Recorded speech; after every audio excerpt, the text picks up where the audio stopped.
Hi guys, welcome to my channel. അപ്പോൾ നമുക്കിന്നൊരു നല്ല കിട്ടിലൻ വായിൽ വെള്ളം വരുന്ന ടൈപ്പ് ഗ്രേവി ആയിട്ടുള്ള സോസേജ് ഉണ്ടാക്കിയല്ലോ.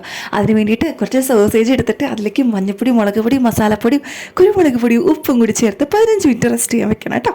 അത് കഴിഞ്ഞിട്ട് അത് ജസ്റ്റ് ഓയിലോ വെളിച്ചെണ്ണയിലോ ഇട്ട് ജസ്റ്റ് ഒന്ന് ഫ്രൈ ചെയ്തെടുക്കുക. ഒരുപാട് അങ്ങനെ കരിയിച്ച് കളയരുത് കേട്ടോ. ആവശ്യത്തിന് മതി ഫ്രൈ ചെയ്തെടുത്താൽ മതി കേട്ടോ.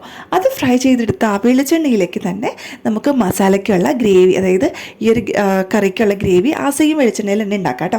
1 ടേബിൾ സ്പൂൺ ജീരകം, ഇത് മസ്റ്റാണ് മക്കളെ, മസ്റ്റാണ്.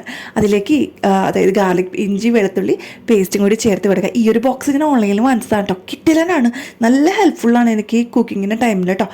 അപ്പോൾ നിങ്ങൾക്ക് ഇതിൻ്റെ ലിങ്ക് വേണമെങ്കിൽ ഡിസ്ക്രിപ്ഷനിൽ കൊടുക്കാം കേട്ടോ. നമ്മളിതിലേക്ക് ഒരു രണ്ടര സബോളയാണ് ചേർത്തിരിക്കുന്നത് കേട്ടോ. ഈ സബോള നല്ല രീതിയിൽ മിക്സ് ചെയ്ത് കൊടുത്തിട്ട് വാടാൻ വേണ്ടി വെക്കുക.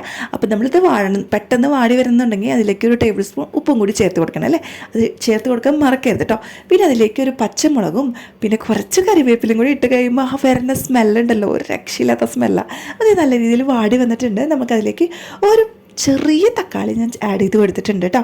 അത് നല്ല രീതിയിൽ ഒന്ന് വാടാൻ വേണ്ടി വെക്കുക.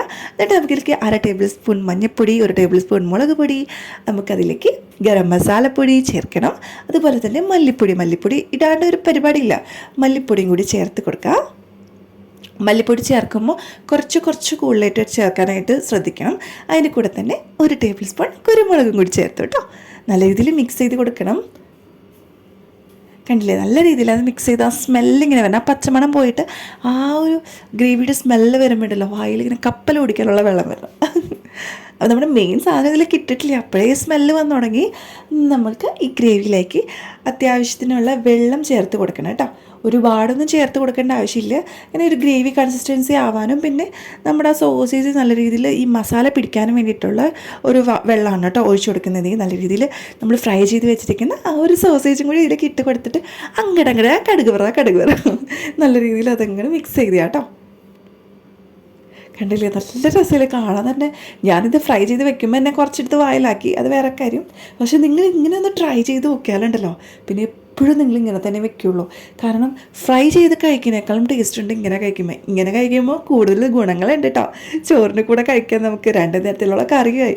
പിന്നെ ഇവിടെ ഇത് വെച്ച് കഴിഞ്ഞ് കഴിഞ്ഞാൽ 2 നേരം ഒന്നും ഓടില്ല കേട്ടോ. 1 നേരം തന്നെ ഞാനും ചേട്ടനും കൂടി ഇത് ഫിനിഷ് ആക്കും. പിള്ളേരാണെങ്കിൽ വറുത്ത് വെച്ച് കഴിഞ്ഞാൽ അപ്പം തന്നെ എടുത്തുകൊണ്ട് ഓടിക്കോളും.